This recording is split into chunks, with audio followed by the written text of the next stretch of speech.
نحمده ونستعينه ونستغفره ونعوذ بالله من شرور أنفسنا ومن سيئات أعمالنا من يهده الله فلا مضل له ومن يضلله فلا هادي له وأشهد أن لا إله إلا الله وأشهد أن محمدا عبده ورسوله صلى الله تعالى عليه وسلم تسليما كثيرا أما بعد فأعوذ بالله من الشيطان الرجيم وقال الله تعالى لقد كان لكم في رسول الله أسوة حسنة لمن كان يرجو الله واليوم الآخر وذكر الله كثيرا۔ سورۃ الاحزاب 21واں پارہ آپ کے سامنے اس سورہ کی 21ویں آیت تلاوت کی گئی۔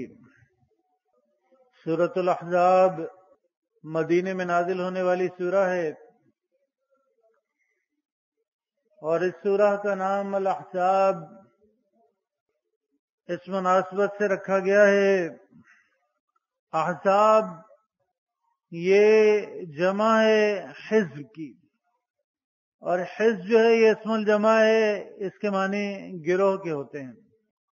اور یہ یہاں احزاب اس حوالے سے کہا گیا کہ یہ اسلامی تاریخ کا تیسرا بڑا غزوہ ہے کہ جب جنگ بدر میں شکست کھانے کے بعد اور احد کے اندر معاملہ تقریباً برابری کے اوپر ختم ہونے کے بعد مشرکین مکہ نے تمام عرب کے اندر وفود بھیجے ہیں اور آگ لگائی ہے اہل ایمان کی اس بستی کے خلاف جو مدینے میں آباد تھی، جہاں ایک اسلامی معاشرے کے خد و خال واضح ہو رہے تھے، پیدر پہ اللہ تعالیٰ کے احکامات نازل ہو رہے تھے اور اہل ایمان کی تربیت اور ان کے تزکیے کے لیے احکامات نازل ہو رہے تھے۔ تو یہ اسلامی تاریخ کا تیسرا بڑا غزوہ ہے اور تقریباً سارا عرب ہی ہے جو امڑ آیا ہے۔ مالک اس صورتحال کا تھوڑا سا جائزہ پیش کرتا ہے، یہ آیات ہمارے پیش نظر رہیں کہ ایمان جو ہے اس کے ساتھ جو آزمائش ہے یہ لازمی ہے۔ مالک نے سورہ عنکبوت میں بیان فرمایا احسب الناس ان يتركوا ان يقولوا آمنا وهم لا يفتنون، کہ کیا لوگوں نے یہ گمان کر لیا ہے کہ وہ یہ کہہ دیں آمنا ہم ایمان لائے اور لا یفتنون، اور انہیں فتنے میں مبتلا نہیں کیا جائے گا، آزمائش میں مبتلا نہیں کیا جائے گا۔ مالک بیان فرماتا ہے یا ایھا الذین آمنوا اذکروا نعمت اللہ علیکم، اے لوگوں جو ایمان لائے ہو یاد کرو اللہ کی اس نعمت کو جو اس نے تم پر کی ہے۔ اذ جاءتکم جنود، جب تمہارے اوپر جنود لشکر امڑ آئے ہیں، فارسلنا علیہم ریحا وجنودا لم تروها، ہم نے ان کے اوپر ہوا بھیجی ہے، تیز ہوا، اور ایسے لشکر بھیجے ہیں جنہیں تم دیکھ نہیں سکتے تھے۔ لم تروها یعنی اللہ نے فرشتوں سے مدد کی ہے۔ وَكَانَ اللَّهُ بِمَا تَعْمَلُونَ بَصِيرًا، اور بے شک اللہ ان تمام اعمال سے خبردار ہے، دیکھتا ہے جو تم کرتے ہو۔ اِذْ جَاءُوكُمْ مِنْ فَوْقِكُمْ وَمِنْ أَسْفَلَ مِنْكُمْ، جب وہ آئے ہیں تمہارے اوپر سے یعنی اونچائیوں سے اور نیچے کی طرف سے یعنی ہر طرف سے لشکر امڑ آئے تھے۔ اس غزوے کے معاملے میں جب اللہ کے رسول صلی اللہ علیہ وسلم نے دیکھا ہے کہ تقریباً سارا عرب ہی امڑانے کو تیار ہے، نبی علیہ السلام کا جو جاسوسی نظام تھا خبرداری کا بہت مضبوط تھا، آپ کو اطلاع ملی ہے، تو آپ نے اپنے صحابہ سے مشورہ کیا ہے کہ کیا کیا جائے اس صورتحال میں۔ سلمان فارسی رضی اللہ تعالیٰ عنہ انہوں نے مشورہ دیا ہے کہ جب ہم پر ایسی کوئی صورتحال آتی تھی کہ کوئی طاقتور دشمن آتا تھا تو ہم جو دشمن کے راستے ہوتے تھے ہم اپنے شہر کے اطراف جو ہے گہری اور چوڑی جو ہے خندق کھود لیا کرتے تھے. نبی علیہ السلام کو یہ مشورہ پسند آیا ہے اور یہ فیصلہ ہوا ہے کہ جن اطراف سے حملوں کا خطرہ ہے وہاں گہری اور چوڑی خندق کھود لی جائے. اور یہ خندق کھودنا کوئی آسان کام نہیں تھا، پہاڑی علاقہ ہے. خندق کھود رہے ہیں، ایک صحابی آتے ہیں اللہ کے رسول صلی اللہ علیہ وسلم کے پاس اور پیٹ سے کپڑا اٹھا کر دکھاتے ہیں. نبی علیہ السلام دیکھتے ہیں ایک پتھر بندھا ہوا. بھوک کا عالم ہے، غربت کا عالم تھا. تو نبی علیہ السلام اپنے پیٹ سے کپڑا اٹھاتے ہیں، وہاں 2 پتھر بندھے ہوئے. نبی علیہ السلام دعا فرماتے جا رہے ہیں کہ اللہم لا عیش الا عیش الاخر فاغفروا للانصار والمہاجر، کہ اللہ عیش تو بس آخرت کا عیش ہے، تو بس انصار و مہاجرین کی مغفرت فرما دے. یہ آزمائش آئی ہے، اللہ رب العزت بتا رہا ہے کہ وہ اوپر سے بھی آئے، وہ نیچے سے بھی آئے. اور وَإِذْ زَاغَتِ الْأَبْصَارُ وَبَلَغَتِ الْقُلُوبُ الْحَنَاجِرَ وَتَظُنُّونَ بِاللَّهِ الظُّنُونَ، آنکھیں ہیں خوف کے مارے پتھر آ گئی ہیں اور دل اچھل کر گلوں میں اٹکے ہیں. یہ خوف کی کیفیت ہے، جب اپنے عروج پر ہوتا ہے تو ایسی کیفیات آتی ہیں. اور تم جو ہے اللہ کے بارے میں گمان کرنے لگے. فرمایا ہنالک ابتلی المؤمنون وزلزلوا زلزالا شدیدا، کہ اس وقت مومن جو ہیں پوری طرح آزمائے گئے اور ہلا مارے گئے. یہ آزمائشوں کی بھٹی میں جب یہ ایمان تپتا ہے تبھی یہ کندن بنتا ہے. جب تک سونے کو تپایا نہیں جاتا وہ کندن نہیں بنتا، اس کی خوبصورتی باہر نہیں آتی. تو یہ ایمان آزمائشوں کی بھٹی میں تب کر کندن بنتا ہے. لیکن یہ آزمائش، امتحان، یہ ایسی چیز ہے جس میں ہر ایک کامیاب بھی نہیں ہوتا ہے. تو فرمایا کہ ایمان والے تو شدید آزمائے گئے، ہلا مارے گئے. وَإِذْ يَقُولُ الْمُنَافِقُونَ وَالَّذِينَ فِي قُلُوبِهِم مَّرَضٌ مَّا وَعَدَنَا اللَّهُ وَرَسُولُهُ إِلَّا غُرُورًا، کہ منافق ہیں وہ کہنے لگے جن کے دلوں میں مرض تھا، بیماری تھی، ما وعدنا اللہ ورسولہ الا غرورا، کہ اللہ اور اس کے رسول نے جو وعدے کیے تھے وہ سوائے دھوکے کے کچھ اور نہیں تھے. ہم سے تو دنیا کی حکمرانی کے وعدے کیے جا رہے تھے، ہمیں تو یہ بتایا جا رہا تھا کہ تمہیں دنیا بھی حکمرانی ملے گی، آخرت میں حکمرانی ملے گی. یہاں تو صورتحال یہ ہے کہ اب یہ تو سارا عرب امڑ آیا ہے مٹا ڈالنے کے لیے، کون بچائے گا؟ یہ گمان اللہ کے بارے میں ہو رہے ہیں. اللہ نے دونوں طرز عمل یہاں نقل فرمائے ہیں کہ جب آزمائش آتی ہے کسی بھی انداز سے آ سکتی ہے تو پھر ایسی ہی باتیں ہوتی ہیں، اور جو ثابت قدم رہنے والے ہیں، جمنے والے ہیں، اللہ نے ان کا طرز عمل بھی بتایا ہے. بظاہر شاید آپ سوچ رہے ہوں گے کہ یہ معاملہ میری تقریر سے متصل نہیں ہے، لیکن یہ آزمائش ہی ہے، اس کے مختلف انداز ہیں، یہ آگے چل کے آپ کو واضح ہوگا. فرمایا وَلَمَّا رَأَى الْمُؤْمِنُونَ الْأَحْزَابَ قَالُوا هَذَا مَا وَعَدَنَا اللَّهُ وَرَسُولُهُ وَصَدَقَ اللَّهُ وَرَسُولُهُ، تو جب مومنوں نے اہل ایمان نے ان لشکروں کو دیکھا ہے کہا یہی تو اللہ اور اس کے رسول صلی اللہ علیہ وسلم کا وعدہ تھا، اور وَصَدَقَ اللَّهُ وَرَسُولُهُ، اللہ اور اس کے رسول صلی اللہ علیہ وسلم نے سچ کہا تھا کہ بلا شک و شبہ جنت کی خوشخبری دی گئی تھی، دنیا کی حکمرانی کی خوشخبری دی گئی تھی، لیکن بتایا گیا تھا کہ اس راہ میں چلتے ہوئے یہ موقع آئے گا کہ یہ جان بھی اللہ کے راستے میں دینی پڑے گی، یہ مال بھی اللہ کے راستے میں دینا پڑے گی. یہ ایسے نہیں مل جائے گی، ٹھنڈے پیٹوں یہ نہیں ملا کرتی ہے. صحابہ نے قربانیوں کی ایک پوری داستان ہے جو رقم کی ہے. جسمانی اذیتیں، ذہنی کوف، مالی تنگی، یہاں تک کہ وہ زمین ان کے رہنے کے لیے تنگ کی گئی جو ان کا آبائی وطن تھی، جو ان کی آبائی جگہ تھی، پرکھوں کی جگہ تھی، باپ دادا کی جگہ تھی، اس سے ہجرت کے اوپر مجبور کر دیے گئے. انہوں نے بھی اس وطنیت کے دکھ کی پرواہ نہیں کی ہے، اس کو بٹھو کر مار دیا. فرمایا وما زادہم الا ایمانا و تسلیما.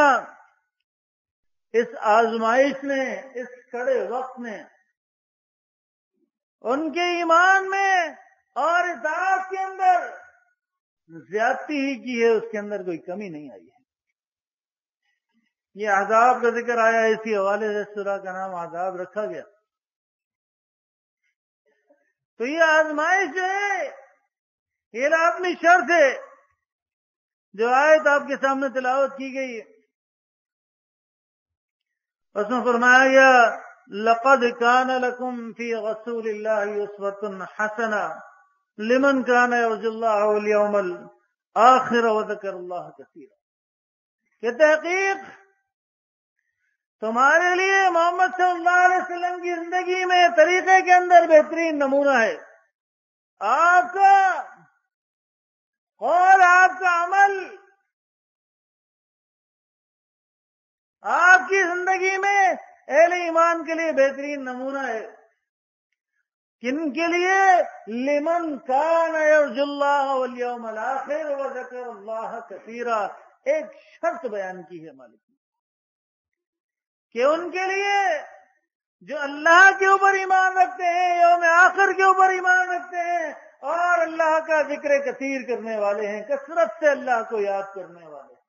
آج ایسے گروہ پائے جاتے ہیں جن کے لیے نبی علیہ السلام کا عمل حجت نہیں ہے، اچھا عمل ہے، لیکن اللہ کے رسول صلی اللہ علیہ وسلم کی اطاعت ہر معاملے میں، ہر انداز سے اللہ کے رسول صلی اللہ علیہ وسلم کا قول و عمل جو ہے وہ آخری بات سے حجت ہے. سورہ النساء میں بیان فرمایا یا ایھا الذین آمنوا اطیعوا اللہ واطیعوا الرسول واولی الامر منکم. کہ اے لوگوں جو ایمان لائے ہو، اطاعت کرو اللہ کی اور اطاعت کرو اللہ کے رسول صلی اللہ علیہ وسلم کی، اور اطاعت کرو جو تم میں صاحب امر ہوں، اپنے امراء کی اطاعت کرو. اللہ اور اس کے رسول صلی اللہ علیہ وسلم کی اطاعت جو ہے وہ غیر مشروط ہے، اور جو امراء ہیں ان کی اطاعت ہے وہ معروف میں. نبی علیہ السلام نے فرمایا لا طاعت فی معصیت الخالق، کہ خالق کی معصیت میں، نافرمانی میں کوئی اطاعت نہیں. اور فرمایا اطاعت کے معاملے میں اللہ اور اس کے رسول صلی اللہ علیہ وسلم کے واضح احکامات کے معاملے میں تو کوئی اشکال ہو نہیں سکتا. ہاں اگر کہیں اختلاف آ جائے کسی فروعی مسئلے کے اندر، کسی اور معاملے کے اندر، تو بتا دیا فَإِن تَنَازَعْتُمْ فِي شَيْءٍ فَرُدُّوهُ إِلَى اللَّهِ وَالرَّسُولِ إِن كُنتُمْ تُؤْمِنُونَ بِاللَّهِ وَالْيَوْمِ الْآخِرِ.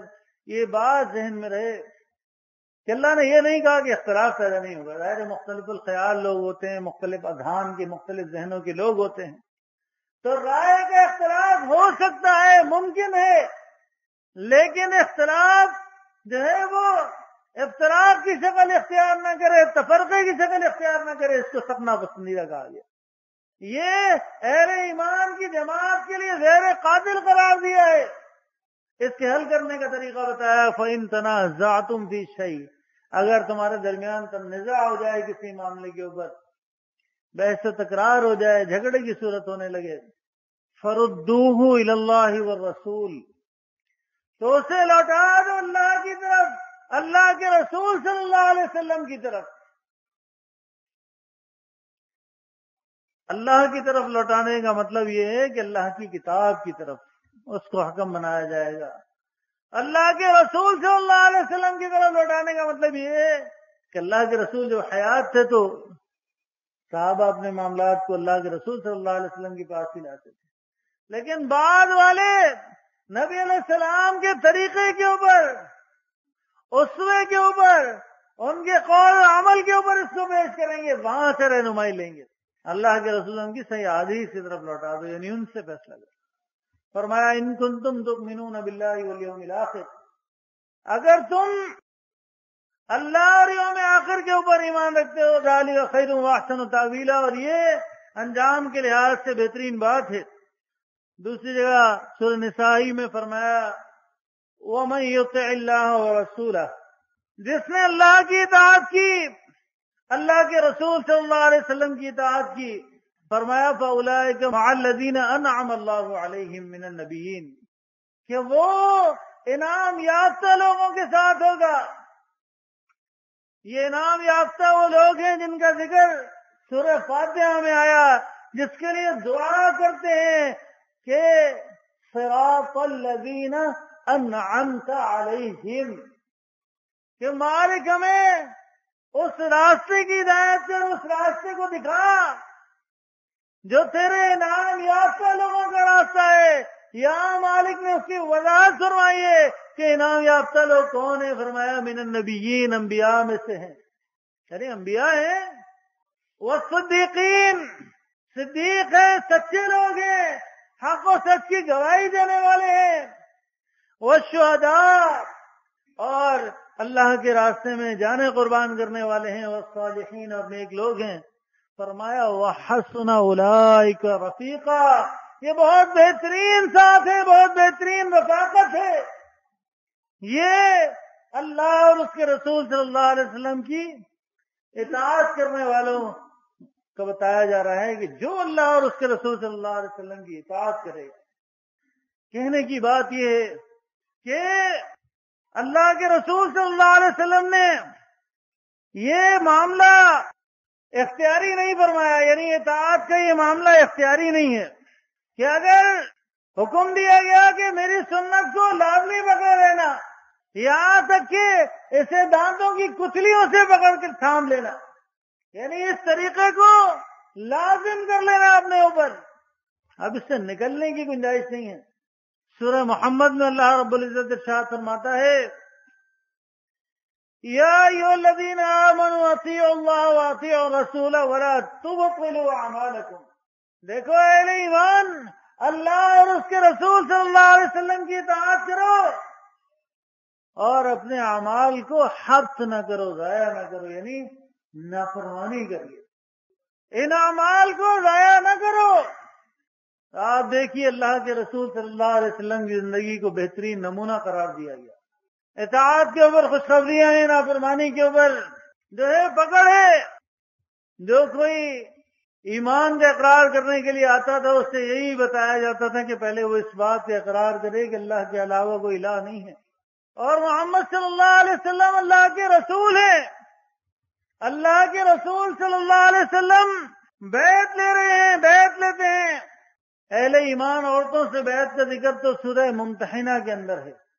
یا ایھا الذین آمنوا اذا جاءک المؤمنات یبایعنک علی ان لا یشرکن باللہ شیئا ولا یسرقن ولا یزنین ولا یقتلن اولادہن ولا یأتین ببہتان یفترینہ بین ایدیہن وارجلہن ولا یعصینک فی معروف، یہ بڑے بڑے نافرمانیوں کے اوپر بیعت لی ہے اللہ کے رسول صلی اللہ علیہ وسلم نے۔ اسی طرح مردوں سے بیعت لی ہے۔ یہاں فرمایا ولا یعصینک فی معروف، یعنی شرک سے بچنا ہے، شرک نہیں کریں گی اللہ کے ساتھ، ولا یسرقن، چوری نہیں کریں گی، ولا یزنین، بدکاری نہیں کریں گی، ولا یقتلن اولادہن، اور اپنی اولاد کو قتل نہیں کریں گی، اپنے ہاتھ اور پیر سے کسی کے اوپر بہتان نہیں باندھیں گی، ولا یعصینک فی معروف، اور کسی معروف کے اندر نافرمانی نہیں کریں گی، معصیت اختیار نہیں کریں گی۔ اور یہی بات ہے صحیح بخاری کتاب الانبیاء میں عبادہ بن صامت کی روایت میں آیا کہ لیلۃ العقبہ کے اندر سے عبادہ بن صامت رضی اللہ عنہ کہتے ہیں نبی علیہ السلام کی ارد صحابہ کی ایک جماعت بیٹھی تھی۔ نبی علیہ السلام نے فرمایا کیا میرے ہاتھ پر بیعت کرو کہ اللہ کے ساتھ کسی کو شریک نہ کرو گے، چوری نہ کرو گے، بدکاری نہ کرو گے، اور اپنی اولاد کو قتل نہیں کرو گے، اور کوئی ایسا بہتان نہیں باندھو گے جو تم اپنے ہاتھ اور پاؤں کے درمیان سے اختراع کرو، یعنی کسی کے اوپر جھوٹا الزام نہیں لگاؤ گے۔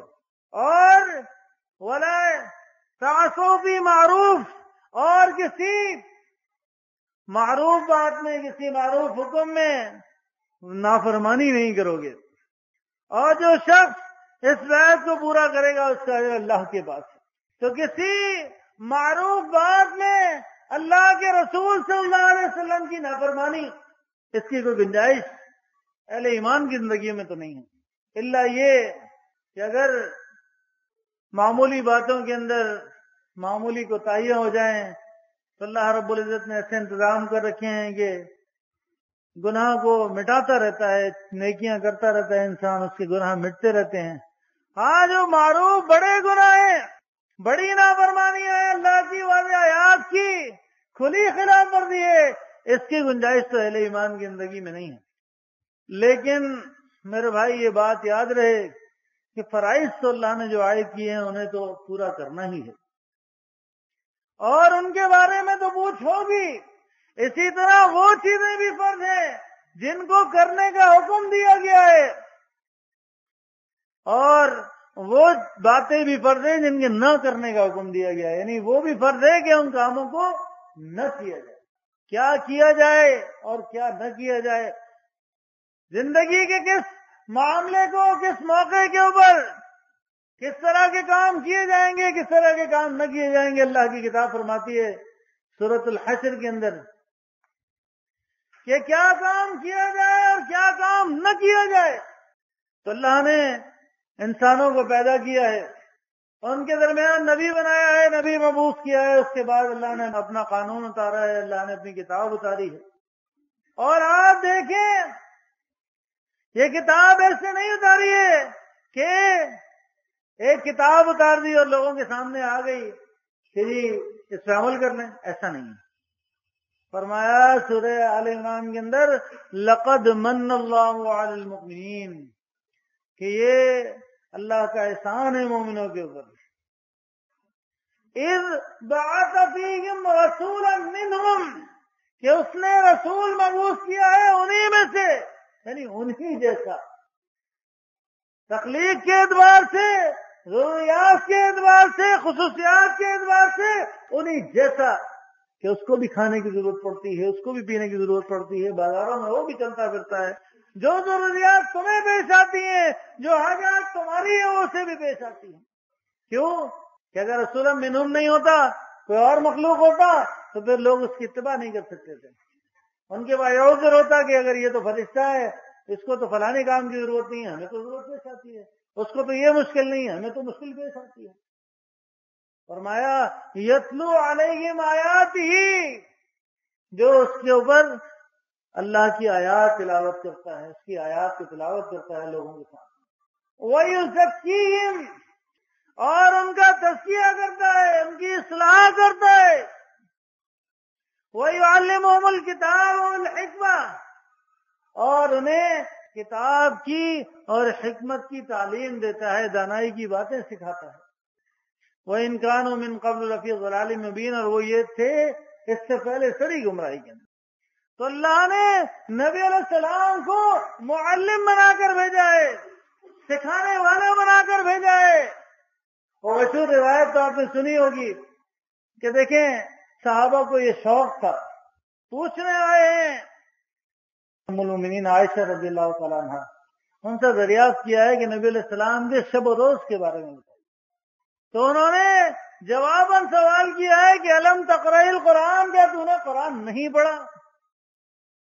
کان خلق القرآن، کیا آپ کے اخلاق، آپ کے روزمرہ معاملات قرآن تھے، یعنی آپ قرآن کی چلتی پھرتی عملی تفسیر تھے۔ تمہارے لیے اللہ کے رسول صلی اللہ علیہ وسلم کی زندگی میں طریقے میں بہترین نمونہ ہے۔ یعنی آپ دیکھیے احادیث کا مطالعہ کریں تو آپ کو پتہ چلے کہ جب یہ بات اللہ کے رسول صلی اللہ علیہ وسلم نے مسائل سکھائے ہیں، یہاں تک کہ بول و براز کے مسائل بھی سکھائے ہیں، تو یہودی حیران ہوئے، یہ کیسا نبی ہے، تمہاری خلوت و جلوت کے معاملات بتاتا ہے، یہاں تک کہ بول و براز کے مسائل بھی بتاتا ہے۔ تو صحابی نے کہا ہاں ہمارا نبی ہے، بول و براز کے مسائل بھی بتاتا ہے۔ یعنی زندگی کا کوئی پہلو، کوئی معاملہ ایسا نہیں ہے جہاں اللہ کے رسول صلی اللہ علیہ وسلم کی زندگی سے رہنمائی نہ ملتی ہو۔ سورہ حشر میں مالک بیان فرماتا ہے کہ وَمَا آتَاكُمُ الرَّسُولُ فَخُذُوهُ وَمَا نَهَاكُمْ عَنْهُ فَانتَهُوا وَاتَّقُوا اللَّهَ إِنَّ اللَّهَ شَدِيدُ الْعِقَابِ۔ لیکن بڑی ایک اصولی بات بیان کی ہے، یہ سورہ حشر مدینہ میں نازل ہونے والی سورہ ہے، اور یہ آیات بظاہر مال فے کے بارے میں نازل ہوئی ہیں، یعنی اسے تو انفال کہا جاتا تھا، مال غنیمت کہا جاتا تھا جس معاملے میں لڑائی ہو جاتی تھی، گھوڑے دوڑا لیے جاتے تھے، تو اس کے نتیجے میں جو مال ہاتھ میں آتا ہے اسے انفال کہا جاتا ہے، غنیمت کہا جاتا ہے۔ شروع سورہ انفال ہوتی ہے کہ یسألونک عن الانفال قل الانفال للہ والرسول، کے انفال جو ہے اللہ اس کے رسول صلی اللہ علیہ وسلم کے لیے، پھر آگے اس کے مصارف بیان کیے گئے، اس کی تقسیم کا معاملہ بیان کیا گیا، فَأَنَّ لِلَّهِ خُمُسَهُ وَلِلرَّسُولِ وَلِذِي الْقُرْبَى، اس کا حصہ بیان کیا گیا۔ یہاں سورہ الحشر کے اندر مال فے کا ذکر کیا گیا کہ جس میں اونٹ اور گھوڑے نہیں دوڑائے ہیں تم نے، یہ اللہ نے ان کے دلوں میں رعب ڈال دیا۔ قبیلہ بنو نذیر کا معاملہ ہے، یہ 3 قبیلے آباد تھے، ان میں سے ایک یہ قبیلہ تھا بنو نذیر، جنہوں نے اسی غزوہ احزاب کے دوران دشمنوں سے ساز باز کی تھی اور مسلمانوں کو خطرہ لگا تھا اہل ایمان کو کہ یہ معاہدے کے باوجود حملہ نہ کر دیں، تو پھر ان کی طرف اللہ کے رسول صلی اللہ علیہ وسلم نے چڑھائی کی ہے اور اللہ نے ان کے دلوں میں رعب ڈالا ہے۔ اس کا ذکر غزوے کی اس سورہ کی ابتدائی آیت میں گیا ہے، تفصیل میں جانے کا موقع نہیں ہے۔ بہرحال اللہ رب نے بتایا یہ وہ مال ہے جس کے اوپر تم نے، یہ مال تمہاری لڑائی کے نتیجے میں نہیں آیا، تمہارے گھوڑے اور اونٹ دوڑانے کے نتیجے میں نہیں آیا، بلکہ اللہ نے عطا کیا ہے اپنے رعب سے، تو اس کے مصارف کو بیان کیا ہے، اور ساتھ ساتھ وہاں یہ بھی بتایا کہ یہ اللہ کے لیے، اللہ کے رسول صلی اللہ علیہ وسلم کے لیے، غرباء کے لیے، یتامہ کے لیے، مسافرین کے لیے، مساکین کے لیے، فرمایا کئی لا یکون دونۃ بین الاغنیاء منکم، یہ تقسیم اس لیے ہے کہ یہ مال تمہارے مالداروں کے درمیان ہی گردش نہ کرتا رہے۔ اسی کے ساتھ یہ آیات نازل ہوئی کہ وما آتاکم الرسول فخذوہ وما نہاکم عنہ فانتہوا واتقوا اللہ، کہ جو کچھ اللہ کے رسول صلی اللہ علیہ وسلم تمہیں دے دیں اسے لے لو، اور جس چیز سے منع کر دیں اس سے رک جاؤ، واتقوا اللہ، اللہ سے ڈرو، اللہ شدید عذاب دینے والا ہے۔ تو بظاہر تو یہ آیات مال فے کے بارے میں، لیکن صحابہ نے اس سے کیا سمجھا ہے؟ عبداللہ ابن مسعود رضی اللہ تعالیٰ عنہ نے بیان کیا،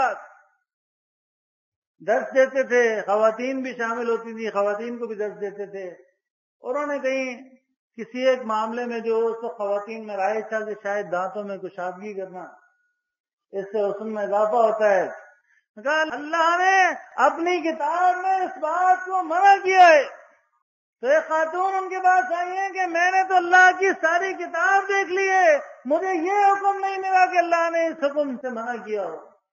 نے فرمایا کیا تم نے سورہ حشر کی آیت نہیں پڑھی کہ وما آتاکم الرسول فخذوہ وما نہاکم عنہ فانتہوا، کہ جس چیز کو اللہ کے رسول صلی اللہ علیہ وسلم دے دیں اس سے اختیار کر لو، اسے لے لو، اور جس چیز سے منع کر دیں اس سے رک جاؤ۔ اللہ کے رسول صلی اللہ علیہ وسلم نے ایسا کرنے سے منع کیا، یعنی گویا یہ اللہ ہی کا حکم ہے کہ اللہ نے تو بتا دیا کہ جو رسول تمہیں دے دیں، اب رسول جس بات کو دے دیں، جو حکم دے دیں، جو عمل کر دیں، جس عمل کو برقرار رکھ لیں اسے اختیار کر لو، اور جس چیز سے منع کر دیں اس سے رک جاؤ۔ یہ آج ایک بڑا معاملہ ہے، آپ کسی کو منع کریں بدعات سے تو ایک جملہ آتا ہے کہ جی اس سے منع تو نہیں کیا گیا، اس سے منع تو نہیں کیا گیا۔ شیطان نے آج یہ راستہ انسانوں کو دکھایا ہے اللہ کی نافرمانی کا۔ اللہ کے رسول صلی اللہ علیہ وسلم نے جو کام کر دیے وہ سنت ہے، طریقہ ہے، اور وہ کام جو اللہ کے رسول صلی اللہ علیہ وسلم کر سکتے تھے، نبی علیہ السلام کے زمانے میں ممکن تھا، اور اس کے باوجود اللہ کے رسول صلی اللہ علیہ وسلم نے نہیں کیا، تو وہ تو خود بخود منع ہے۔ اگر وہ کام دین کا حصہ ہوتا، وہ کام اچھا کام ہوتا، تو اللہ کے نبی صلی اللہ علیہ وسلم کیوں نہ کرتے اس کام کو؟ ضرور کرتے۔ تو یہ سارے اعمال بدعات ہیں اگر دین کا حصہ سمجھتے ہوئے کیے جائیں۔ اچھا کام سمجھتے ہوئے کیے جائیں، وہ کام جو نبی علیہ السلام کے زمانے میں ہو سکتے تھے۔ ہاتھ اٹھا کے دعا اللہ کے رسول صلی اللہ علیہ وسلم ہر صلات کے بعد مانگ سکتے تھے۔ آذان میں جو آج اضافے کیے گئے ہیں، جو الفاظ بڑھائے گئے ہیں، وہ کام بھی اللہ کے رسول صلی اللہ علیہ وسلم کر سکتے۔ قرآن خوانی کر سکتے تھے، تیجے 1040 میں کر سکتے تھے، کوئی منع نہیں تھا کہ اگر اللہ کے رسول تیسرے دن بیٹھتے، گڈلیوں کے اوپر پڑھتے، چنوں کے اوپر پڑھتے۔ تو اس آیت نے حصر کر دیا ہے، مخصوص کر دیا ہے کہ قول و عمل جو ہے وہ اللہ کے رسول صلی اللہ علیہ وسلم کا یہ حرف آخر ہے۔ کام وہی کرنا ہے جس کا اللہ کے رسول نے حکم دیا ہے یا کیا ہے یا برقرار رکھا ہے، اور ہر اس کام کو ترک کر دینا ہے جس سے نبی علیہ السلام نے منع کیا ہے یا قدرت رکھتے ہوئے نہیں کیا ہے۔ آپ دیکھیے صحابہ نبی علیہ السلام کے طریقے میں کتنے احتیاط پسند تھے کہ کہیں اگر دعا میں کچھ الفاظ میں اگر نبی کے الفاظ ہیں تو کسی نے اگر رسول کے الفاظ پڑھ دیے تو اس کو وہاں افراد و تفریق کی اجازت نہیں دی۔ انہوں نے کہا نہیں، اللہ کے رسول نے اسی طرح سکھایا، یہ کام اسی طرح کرنا ہے۔ اللہ کے بندو، زندگی کے ہر پہلو میں اللہ کے رسول صلی اللہ علیہ وسلم کی جانب سے رہنمائی موجود ہے۔ یہ ساری تمیز اس لیے باندھی گئی ہے کہ اپنے موضوع کی طرف میں آؤں کہ خوشی اور غمی یہ اس زندگی کا حصہ ہے جو انسان کی زندگی میں یہ مواقع آتے رہتے ہیں، تو خوشی کے موقع کے اوپر بے لگام نہیں ہونا اور غمی کے موقع کے اوپر حدود کا خیال رکھنا ہے۔ آج بڑا افسوس ہوتا ہے کہ اہل ایمان لانے کے بعد، ایمان اختیار کرنے کے بعد اپنے اعمال کی توجیہ کے لیے یہ آیت پیش کرتے ہیں سورہ بقرہ کی لا اکراہ فی الدین، اتنا حصہ پیش کرتے ہیں کہ دین میں کوئی جبر نہیں ہے۔ اللہ کے بندو، بات یہ دین کے اندر جبر کی نہیں ہے، بلکہ دین اختیار کرنے کے معاملے میں کوئی جبر نہیں، یعنی دین اختیار کرنے میں کسی کو مجبور نہیں کیا جائے گا، کسی کے سر پہ پستول نہیں رکھی جائے گی، کسی کی گردن پہ تلوار نہیں رکھی جائے گی کہ تم ایمان لے آؤ۔ یہ دین اختیار کرنے کے معاملے میں جبر نہیں ہے۔ نہیں تو اسلام، یہ قرآن ایک پورا ضابطہ حیات ہے، یہ زندگی کا آئین ہے، زندگی کا قانون ہے۔ اللہ کے رسول صلی اللہ علیہ وسلم نے سارے کام کیے ہیں، خوشی کے مواقع بھی آئے ہیں، غم کے مواقع بھی آئے ہیں، تکلیف اور قید کے مواقع بھی آئے ہیں، اللہ کے رسول صلی اللہ علیہ وسلم کا قول و عمل موجود ہے۔ خوشی کے مواقع، اس میں ایک بڑا موقع جو ہے وہ شادی کا ہے، نکاح کا ہے۔ یہاں ہمیں اللہ کے رسول صلی اللہ علیہ وسلم کے فرامین ہمارے پیش نظر ہونے چاہیے۔ سب سے پہلے نکاح کا معیار ہے کہ نکاح کرتے وقت کن چیزوں کو ملحوظ خاطر رکھنا ہے۔ یہ بات اپنے ذہن و خیال میں رہے کہ من یطع اللہ ورسولہ فاولئک مع الذین انعم اللہ علیہم، کہ جو اللہ اور اس کے رسول صلی اللہ علیہ وسلم کی اطاعت کرے گا وہ ان کے ساتھ ہوگا جن پر اللہ کا انعام کیا ہے۔ یہ اب ہمارا اور آپ کا اختیار ہے، ہمارا اور آپ کا انتخاب ہے، ہمارے اور آپ کی چوائس ہے کہ ہم کیا واقعی انعام یافتہ لوگوں کا ساتھ چاہتے ہیں تو ہمیں کیا کرنا پڑے گا؟ اطیعوا اللہ واطیعوا الرسول، اللہ اور اس کے رسول صلی اللہ علیہ وسلم کی اطاعت کرنی پڑے گی۔ کیا کرنا پڑے گا؟ ولا یعصونک فی معروف ولا تعصوا فی معروف، ہمیں معروف میں کسی نافرمانی کا ارتکاب نہیں کرنا پڑے گا۔ ایک اہم فیصلہ کرنے جا رہے ہیں زندگی کا، بیٹے کی زندگی کا، اور خود ہیں تو خود اپنی زندگی کا۔ نبی علیہ السلام کا فرمان پیش نظر رہے۔ ابو ہریرہ رضی اللہ عنہ فرماتے ہیں کہ نبی علیہ السلام نے فرمایا کہ شادی کے وقت، نکاح کے وقت عورت میں 4 باتیں دیکھی جاتی ہیں۔ پیغام بھیجنے سے پہلے، پیغام بھیجتے وقت جن باتوں کو مد نظر رکھا جاتا ہے وہ 4 باتیں ہیں۔ فرمایا مال، کہ سب سے پہلے مال دیکھتے ہیں لوگ، پھر اس کے بعد حسب و نسب دیکھتے ہیں، خاندان دیکھتے ہیں، فرمایا اس کے بعد حسن و جمال دیکھتے ہیں، اور اس کے بعد دینداری کو دیکھتے ہیں۔ فرمایا تجھے دیندار کو حاصل کرنا چاہیے، یعنی دین تمہاری ترجیحات میں پہلے نمبر کے اوپر ہو، کہ سب سے پہلے جو چیز تم نے دیکھنی ہے وہ اللہ کا دین ہے، کہ دیندار ہیں، اہل ایمان ہیں۔ اور فرمایا اگر تو ایسا نہ کرے، ایسا اس بات کو نہ مانے، فرمایا تیرے دونوں ہاتھ خاک آلودہ ہو جائیں۔ یہاں یہ ترغیب ہے، اللہ کا فرمان ہے وَلَا تَنكِحُوا الْمُشْرِكَاتِ حَتَّى يُؤْمِنَّ، سورہ بقرہ، کہ دیکھو مشرکات سے نکاح نہ کرو یہاں تک کہ وہ ایمان، جب تک ایمان نہ لے آئے۔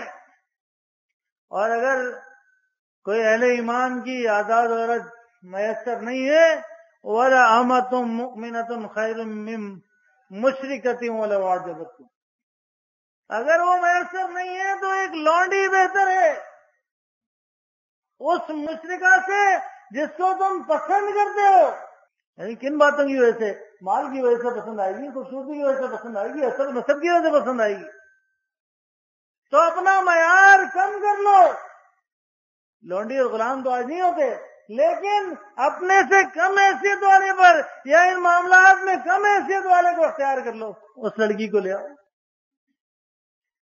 کیوں؟ فرمایا اولئک یدعون الی النار، یہ تمہیں آگ کی طرف بلاتے ہیں، واللہ یدعو الی الجنۃ والمغفرۃ باذنہ، اللہ اپنے حکم سے تمہیں اپنی جنت اور مغفرت کی طرف بلاتا ہے۔ یہ قرآن کا واضح حکم ہے،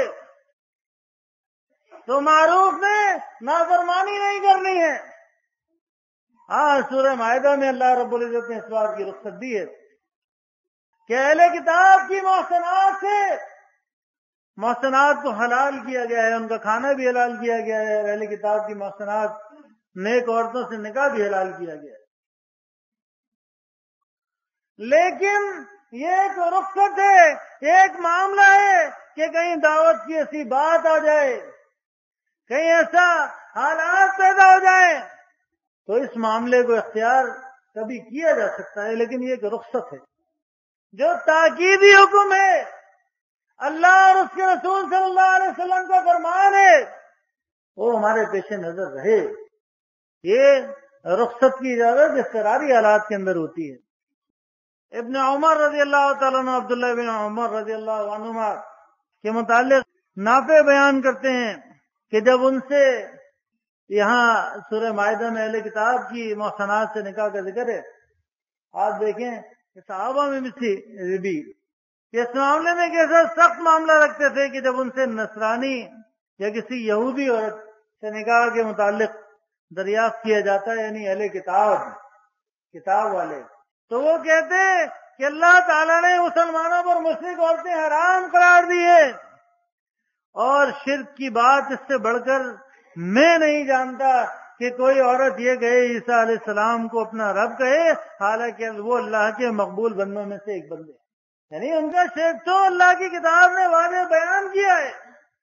صحابہ کی ترجیحات میں نہیں تھا کہ وہ کسی اہل کتاب عورت کو، مشرک عورت کو بیاہ کر رہے ہیں، کیونکہ اللہ کی کتاب نے واضح منع کیا ہے۔ یہ تو ایک رخصت ہے، اجازت ہے، یعنی ایسا نہیں ہے کہ کھانے کی اجازت دی ہے تو اہل کتاب کا کھانا ہی کھائیں، یہ ذبیحہ مراد ہے اس سے، کہ کبھی اگر اہل کتاب کا ذبیحہ تمہارے سامنے آ جائے تو حلال ہے، آج تو وہ بھی حلال نہیں ہے، کیونکہ اللہ کے دوسرے حکم کی نافرمانی ہے کہ اللہ کا نام لے لیا کرو اور پاک کر لیا کرو۔ آج اہل کتاب یہ کام نہیں کرتے ہیں، تو دونوں احکامات کو پیش نظر رکھنا ہے۔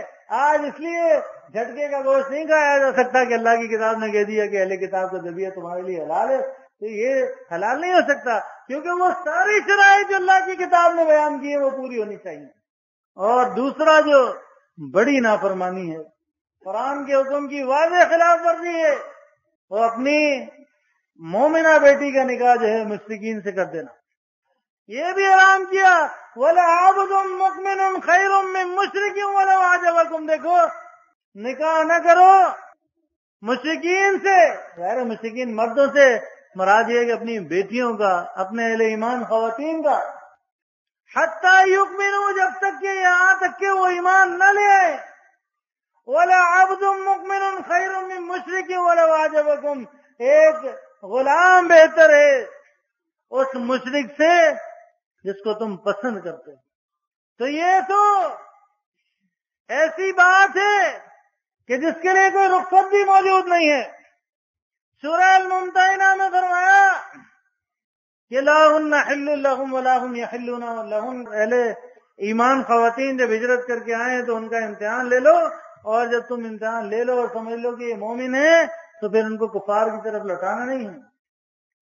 یہ ان کے لیے حلال نہیں ہے، وہ ان کے لیے حلال نہیں ہے۔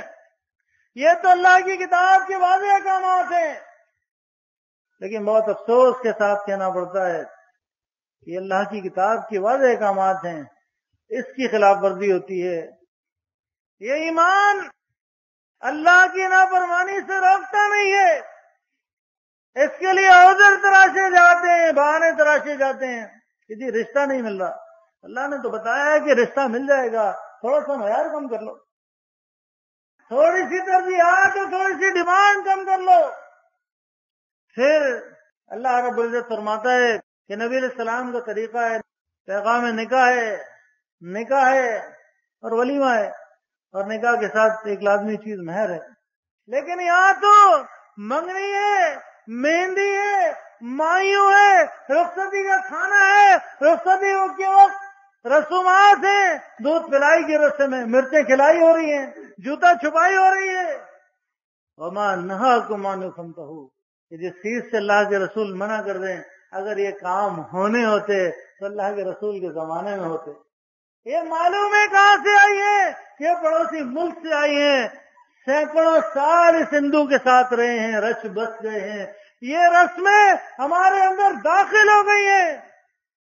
یہ کلچر کو کہہ کر مختلف نہ کہیں جی ہماری ثقافت اور ہے، کسی اور کی ثقافت اور ہے۔ اللہ کی حدود پامال نہیں ہونی چاہیے، اللہ کے رسول صلی اللہ علیہ وسلم کا طریقہ اس کے خلاف کام نہیں ہونا چاہیے، جو کام کرنا ہے۔ ہاں یہاں رخصتی بکھانا ہو رہا ہے، یہ لڑکی کی رخصتی اللہ نے کتنی آسان رکھی ہے۔ جہیز کا بڑا معاملہ ہے کہ یہ بھی ایک ہندوانہ رسم ہے اللہ کے بندوں، اسلام میں اس کی کوئی گنجائش نہیں ہے۔ یہ محض دکھاوا ہے کہ اگر لڑکی کو دینا ہے تو ساری زندگی پڑی ہے، یا لوگوں کے سامنے دکھا کے دینا ہے، اس کی نمائش کرنی ہے کہ لوگ دیکھیں ٹرک بھر کے سامان جا رہا ہے۔ اللہ کے رسول صلی اللہ علیہ وسلم کے زمانے سے تو ایسی کوئی بات نہیں ملتی۔ اللہ کے رسول صلی اللہ علیہ وسلم کی بیٹی کے لیے جو کچھ سامان تیار کیا گیا تھا وہ تو علی رضی اللہ تعالیٰ کی ذرا بیچ کے کیا گیا تھا، اور علی رضی اللہ تعالیٰ نے تو خود اللہ کے رسول صلی اللہ علیہ وسلم کی کفالت میں تھے۔ یہ جہیز کی دلیل نہیں ہے۔ ہاں جس بات کا حکم دیا گیا، اللہ نے فرمایا ان المبذرین کانوا اخوان الشیاطین، بے شک یہ فضول خرچ جو ہیں شیطان کے بھائی ہیں۔ اللہ نے فرمایا کہ یہ شیطان کے بھائی ہیں فضول خرچ، تو یہ اسراف ہے۔ اللہ نے مال دیا ہے تو اس کو ان دعوتوں کے اوپر، ان چیزوں کے اوپر لٹایا جا رہا ہے۔ اللہ کے رسول صلی اللہ علیہ وسلم کی ایک حدیث میں انصار کی خواتین کے حوالے سے کہ ان کی آنکھ میں کوئی نقص تو مل جاتا ہے کہ اگر لڑکی کو تم نے ایک نظر دیکھنا ہے نہیں، اس کی آنکھوں کو دیکھ لو، اس خرابی کو دیکھ لو۔ آج تو یہ پورا آوے کا آوے بگڑ گیا ہے کہ پیغام نے کہا پہلے والدین طے کرتے تھے، ولی طے کرتے تھے، آج اللہ کے بندو یہ لڑکا لڑکی خود ہی طے کرتے۔ لیکن افسوس کا اظہار اس بات کو کرنا ہے کہ ہم نے اپنی اولاد کی تربیت صحیح نہیں کی ہے۔ آج یہ معاملات ہمارے درمیان بھی آ رہے ہیں۔ اوروں کا تو کہنا کہ اوروں کے لیے تو ساری آزادی کا معاملہ ہے کہ نامحرم سے ملاقات، اس کا دیکھنا، اس سے بات چیت، یہ کہاں ہے؟ مالک فرمایا قل للمؤمنین یغضوا من ابصارهم ويحفظوا فروجهم وقل للمؤمنات یغضضن من ابصارهن ويحفظن فروجهم، کہ اپنی نگاہوں کو نیچا رکھنا ہے۔ لیکن یہاں تو یہ اچھا جہاں نکاح کی آیات آئی ہیں وہاں ایک لفظ آیا ہے محسنین غیر مسافحین،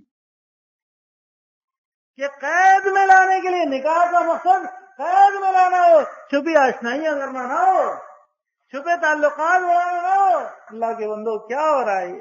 اس موبائل اور انٹرنیٹ نے عزتیں نیلام کر دی ہیں بازار کے اندر۔ تو یہ تربیت کے معاملات ہم نے دیکھنے ہیں، اور اللہ کے رسول صلی اللہ علیہ وسلم کے احکامات ہیں، اس خوشی کے موقع کے اوپر بے قابو نہیں ہوں۔ دوسرا معاملہ غم کا آتا ہے، سب سے بڑا غم یہ میت کا معاملہ ہوتا ہے۔ تو استغفار، اس کے اوپر تو پابندی لگائی ہے اللہ کی کتاب نے، لیکن اللہ کے بندو یہاں بھی ہمیں اللہ کے رسول صلی اللہ علیہ وسلم کا عمل دیکھنا ہوگا کہ کیا کیا جا سکتا ہے اور کیا نہیں کیا جا سکتا۔ صلاۃ المیت تو نہیں پڑھتے، لیکن آپ دیکھیں اللہ کے رسول صلی اللہ علیہ وسلم سے مشرک کی عیادت ملتی ہے کہ اگر وہ بیمار ہوتا ہے تو اس کی عیادت کو جائیں، اس کی حتی الامکان اس کے ساتھ صلہ رحمی کے سارے معاملات پورے کریں، اس پڑوسی ہے اس کی مدد کریں، رشتہ دار ہے اس کی مدد کریں۔ لیکن تعزیت، اس کے پرسے میں جانا، یہ اللہ کے رسول صلی اللہ علیہ وسلم سے ثابت نہیں ہے کہ وہاں بیٹھا جائے۔ کوئی دلیل اللہ کے رسول صلی اللہ علیہ وسلم کے عمل سے، صحابہ کے عمل سے آپ کو نہیں ملے گی۔ آج ایک معاملہ آتا ہے کہ علی رضی اللہ تعالیٰ عنہ کے والد ہیں ابو طالب، نبی علیہ السلام کے سگے چچا ہیں اور نبی علیہ السلام کے سرپرست رہے ہیں، اور بڑی انہوں نے نبی علیہ السلام کی حفاظت کی ہے، دفاع کیا ہے۔ ان کی موت کا معاملہ آتا ہے تو علی رضی اللہ تعالیٰ سے روایت ہے کہ میں نے نبی علیہ السلام سے فرمایا کہ آپ کے بوڑھے اور گمراہ چچا کی موت آ گئی ہے، تو نبی علیہ السلام نے کہا کہ اپنے باپ کو دفن کر دو۔ یعنی اس سے اندازہ ہوتا ہے کہ کوئی انہیں دفن نہیں کر رہا تھا، کیونکہ نبی علیہ السلام کی حمایت بھی رہے تھے اور دشمنی رہی تھی۔ نبی علیہ السلام آخری وقت تک کہتے رہے کہ آپ میرے کان میں کلمہ کہہ دیں کہ میں کل اللہ کے دربار میں حجت پیش کر سکوں۔ وہ جو مخالفین بیٹھے تھے ابو جہل وغیرہ کہ ابو طالب کیا باپ دادا کے دین کو چھوڑ دو گے، تو انہوں نے اپنے باپ دادا کے دین کو اختیار کیا۔ تو نبی علیہ السلام نے کہا کہ جاؤ اپنے باپ کو دفن کر کے آ جاؤ۔ نبی علیہ السلام سے کتنا قریبی رشتہ تھا، ایک تو سگے چچا، دوسرا نبی علیہ السلام ان کی کفالت میں رہے تھے، نبی علیہ السلام کے والد تو یاد نہیں تھے، اور کتنا انہوں نے نبی علیہ السلام کا بچاؤ کیا تھا، دین کی حمایت کی تھی، اور یہاں تک کہ شیب ابی طالب میں ابو طالب اور قریش کے لوگوں نے نبی علیہ السلام کے ساتھ اس گھاٹی میں 3 سال کا وقت گزارا تھا، لیکن اس کے باوجود نبی علیہ السلام وہاں نہیں گئے۔ نبی علیہ السلام نے کسی معاملے میں حصہ نہیں لیا ہے، صرف علی رضی اللہ عنہ کو اتنا حکم دیا کہ جا کے دفن کر کے آ جاؤ، اور فرمایا اس کے علاوہ کوئی اور کام نہیں کرنا۔ کیا بات کی ہدایت کی کہ اگر کوئی دفن نہیں کر رہا ہے، یعنی اندازہ یہی ہوتا ہے تو تم دفن کر کے آ جاؤ، اس کے علاوہ کوئی اور کام نہیں کرنا تم، اور میرے پاس لوٹ آنا۔ وہ فرمایا کہ میں ان کو دفن کر کے لوٹ کے آ گیا تو بس آپ نے مجھے غسل کرنے کا فرمایا، بس میں نے غسل کیا، آپ نے میرے لیے دعا فرمائی۔ تو یہ اتنے قریبی رشتہ دار، باپ اور بیٹے کا معاملہ تھا، چچا اور بھتیجے کا معاملہ تھا۔ آپ دیکھیں نبی علیہ السلام سے عیادت کے معاملات مل جائیں گے، لیکن آپ کو تعزیت کے معاملات نہیں ملیں گے، اور یہ معاملہ بھی رسومات سے خالی نہیں ہے، اور ہمارے اہل ایمان ساتھی جو ہے اس معاملے میں کمزوری کا مظاہرہ اکثر کرتے ہیں کہ وہاں چلے جاتے ہیں، وہاں بیٹھ جاتے ہیں، اور وہاں یہ سارے کام ہو رہے ہوتے ہیں، ہاتھ اٹھا کے دعا بھی مانگی جا رہی ہوتی ہے، قرآن خوانیاں بھی ہو رہی ہوتی ہیں، دانے بھی پڑے جا رہے ہوتے ہیں، چنے بھی پڑے جا رہے ہوتے ہیں، بے شک ہمارے ساتھی حصہ نہیں لیتے، لیکن مالک فرماتا ہے کہ اذا رأيت الذين يخوضون في آياتنا فأعرض عنهم حتى يخوضوا في حديث غيره، کہ جب تم دیکھو کہ اللہ کی آیات کا مذاق اڑایا جا رہا ہے، یعنی اللہ کی نافرمانی ہو رہی ہے، تو فأعرض عنهم، ان سے علیحدہ ہو جاؤ، حتى يخوضوا في حديث غيره، یہاں تک کہ وہ کوئی دوسرا کام نہ کرنے لگے، دوسری بات نہ کرنے لگے۔ نبی علیہ السلام کا فرمان، من رأى منكم